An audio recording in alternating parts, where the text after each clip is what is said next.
Hi everybody, it's Deirdre here from Starwise Clairvoyant Astrology. Just popping in today to let you all know that today is the day that the sun moves into Pisces and out of Aquarius. So when the sun changes signs, the focus changes for the month ahead. And so we've come out of Aquarian energy where we're all sort of focusing on how we were a little bit different to other people and how to embrace that and make that a good thing about ourselves.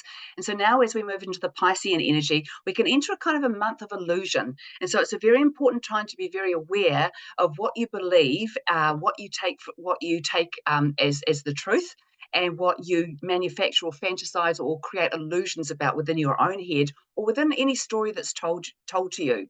What we're really having to learn at the moment is well, what everybody, the collective, is being taught at the moment is the importance of thinking for yourself. And so when we have Pisces energy, we have a big sort of push in our imagination and our ability to connect with spirit and all of that sort of energy, which means that we can receive a lot more information, a lot more guidance, a lot more support, and a lot more help from spirit.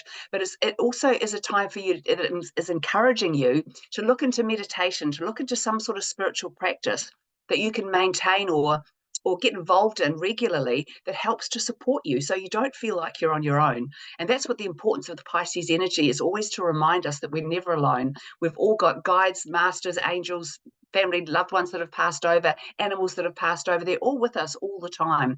And so when we go into a Pisces seasons, it's like the veil, as we call it, between the spirit world and the earth plane becomes a little bit thinner. And so it can be easier to connect or easier to see, easier to feel and understand what that connection is. But the challenge with the Pisces season is that we can be very illusional about things. And especially people who've got a lot of Pisces energy, say in their fifth house, which is your house of romance.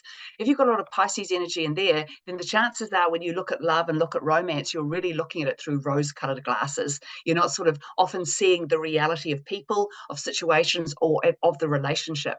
So it's just while this energy is around us for this time, the best use of it is to use it to be more meditative, to connect to spirit more, be more creative, be more intuitive. But the negative way to use it is to allow yourself to buy into illusions or delusions that just aren't true. And, we're in a world at the moment where there are so many different opinions on everything, so many so-called conspiracy theories, so much misinformation. But at the end of the day, what this is doing, if in any situation you're under a barrage of information or barrage of stuff being thrown at you, the only thing you can do in that situation is listen to yourself. And this is what this is all encouraging us to do at this time.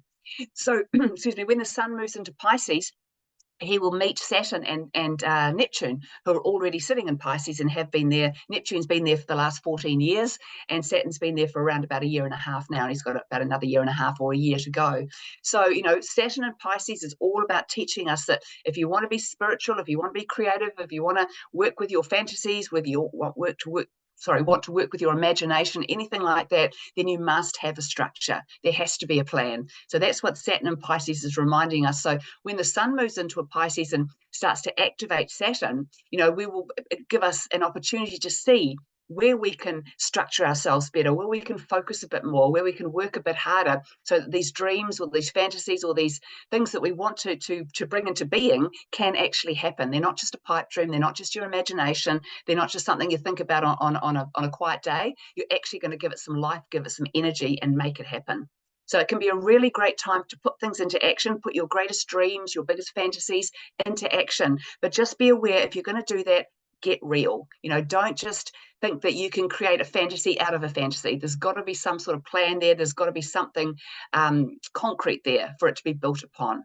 So enjoy this month, and if you're not someone who does a lot of meditation, this will be a really good time for you to sort of learn more about that or get more involved in it, because, like I said, that veil is a little bit thinner, so it's a little bit easier for people to connect.